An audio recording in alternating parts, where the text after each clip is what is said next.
Chef Talk with Kyle Cherek is brought to you by the following presenting sponsors: Schwanke-kasten Jewelers and Tag Heuer Watches, Reliable Water Services.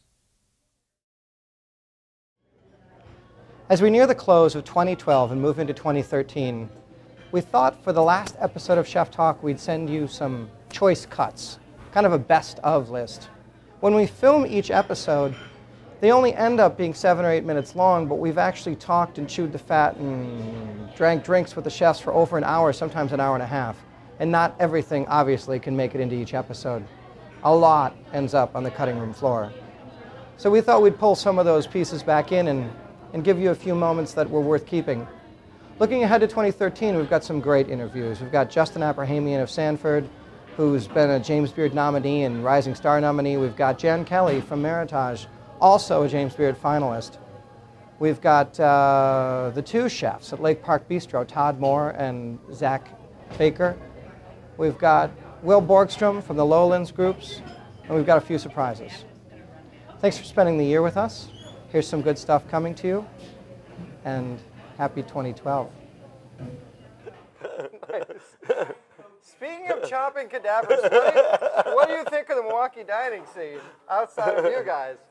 You know, I've been in Milwaukee. Let me rephrase that. What pisses you off about the city that you and I live, work, and eat in? Well, you want to know what pisses me off? Yeah, get some and Joe's probably cringing right now because I'm saying, you want to know what pisses me off? The thing that, and I won't say pisses me off, the thing that irritates me is that Milwaukee is such an early town sometimes with dining and doesn't have a broad enough span of hours. There's not enough late night dining. There's not enough, in between dining and everything. And I wish that it would just spread it out a little bit instead of trying to get in there between that 6 o'clock and 7:30 time period. It's true though. You come in a Bacchus, the bar at 7:30, and you would think you guys were handing out stacks of 50s with the drinks. Right. And then you come in at 9:30, and it's like I could throw a softball from the private dining room to this end of the bar. It's that's. And I could do that. That's a typical. Maybe not. It is.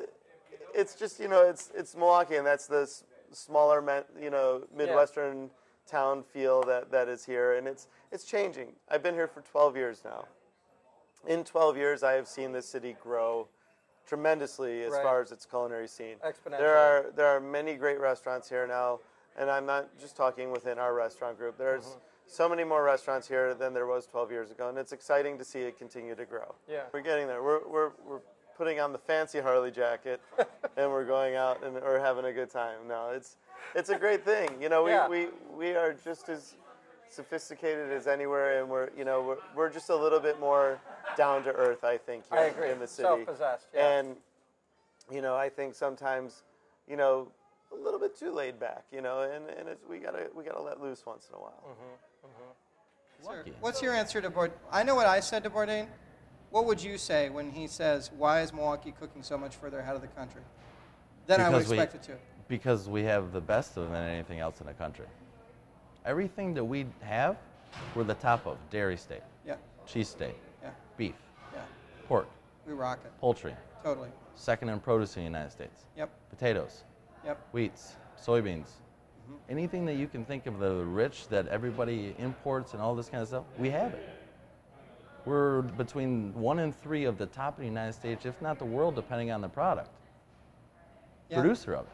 And if we don't have it here, it's just across the lake, or it's just across the Minnesota border, or it's just across the Iowa border, or it's just across the Illinois border to a certain extent. And most of the state, outside of Milwaukee and Madison and Green Bay, is very rural. Right. No, we're still an agrarian economy. So it wasn't unnatural for us to grow up having to supply an old garden at your house. Right. Getting a half a hog from somebody down the road. Well, these were not odd things for me growing up. I think that's what's really charming about our drinking culture, for lack of a better term. And I think it's great here. I mean, we have so many taverns and bars and clubs and that kind of thing. But I think, we have all of these months where it's cold and it's terrible and you just want to talk to somebody and be warm. And I think that environment in this drinking culture kind of grew out of that, and I think that's fantastic. Yes. And yes, we all know how to make an old-fashioned. It might be a Wisconsin old-fashioned, but it's a damn good old-fashioned. You're stepping in the footprints. Yeah, exactly, because so many people did it before us, and I think that culture was so established that this whole thing was a pretty easy step to make, because, you know, we like to drink. Yep. Check. And, you know, We're cool. good at it. I'll try that. Yeah. Great, you know, whatever. And I think people are getting more experimental. It's not necessarily, you know, limited to just like brandy and vodka and that kind of things. Like, I think people are really open-minded here.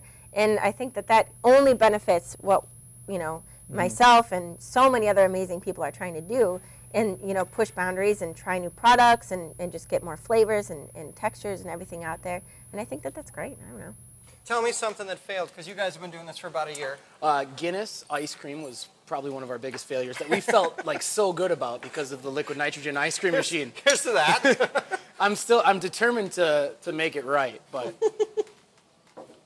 it was one of the first things we tried actually when we got liquid nitrogen, because, you know, we love Guinness. Yeah. And we're like, let's make Guinness ice cream. And it fell apart. It looked like when you drop Bailey's into Guinness and it sits for a little while. It was like that, frozen, and it was icy and not palatable at all. It's just like a lame Irish car bomb, yeah, basically. it was like, an Irish car bomb that got like dropped on North Avenue and somebody scraped up and tried to drink it. It was kind of like that. But, you know, on the other side of it, it was, you know, we laughed about it. I was like, oh, let's try Ackershort. But it's a situation that I don't think it's that people are looking at style or format or scheme or trend. Everybody talks about what's next. You know, everybody's like, oh, local's next. You know what? Local's not next. Local's been around for 10,000s of years. You know, our food system has been around for 70. So we're not even talking trend at this point. What we're talking about is, I think, people getting back to what's comforting, what's honest, what they're familiar with, what they don't need a script for, what they don't need to worry about or understand. I think what they're looking for is a menu they can look at and they know exactly what's there, but then you get surprised. And that's what I think is happening in food right now. Yeah. I mean, I like this style of food. I mean, I like basic home cooked food, and then just take it another notch up. I like rich things. I like rich sauces and gravies and cream and butter, you know, the dairy state. I love all that kind of food. I love cooking. I really love cooking. I can't see myself doing anything else, and I don't even want to retire, at least not now. Right. I mean, I don't, even though I am getting older, but I don't even think, I'm thinking I'm never going to retire. No way. First of all, I couldn't. And number two is, I really like what I do. And you can, I mean, cooking's like tennis. You can play till you're 90. I hope. Yeah. I hope. Yeah. Not everything, like you said, the speed of the guys or the reflexes, I can't do but the you. speed. I can't do what those guys But the do creativity now. never burns out, never gets used up. I don't think so. So there you have it. Some true chef humor, a couple of pithy moments, some honesty that didn't make the first cuts. It was important for us to do this as a year wrap-up because the chefs, the servers, the GMs, everybody really engaged in these restaurants, they spend their year taking care of us, and they're moving towards that for the next year. And for that, we want all of you to know in the service industry how entirely grateful we are. 2013 is going to be a good year. It's going to taste even better. Thanks for watching. It's Chef Talk with Kyle Cherek.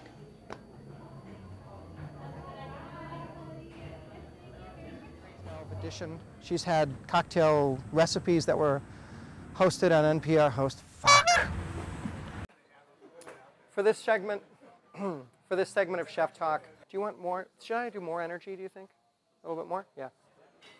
For this segment of Chef Talk, I'm going to catch up. Sorry. For this segment of Chef Talk, I'm going to meet it. For this segment of Chef Talk, tell me when you're ready. Ready. For this segment of Chef Talk, I'm going to catch a beer and a good conversation with Mitchell Ryle Shikhan. Ryle, ready? Yep. Really choice moments are left on the proverbial cutting room floor. I just fucked that up.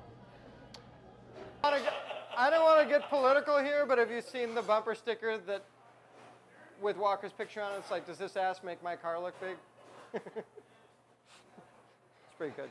The new chef of the new restaurant, Wolf Peach. Wolf Peach, shit. Welcome to Chef Talk with Kyle Cherek. Let me say that again. In the last couple of years since starting filming with, let's start all over again. I've become friends, even, no.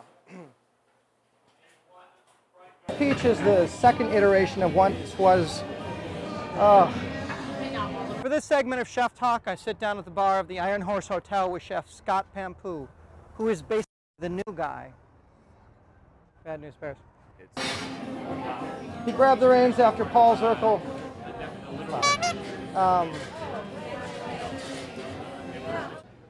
Jan Kelly, also from Milwaukee, a great chef at Meritage. Okay, sorry. Vegetarian menu. It had a nod to what we now all call farm to table.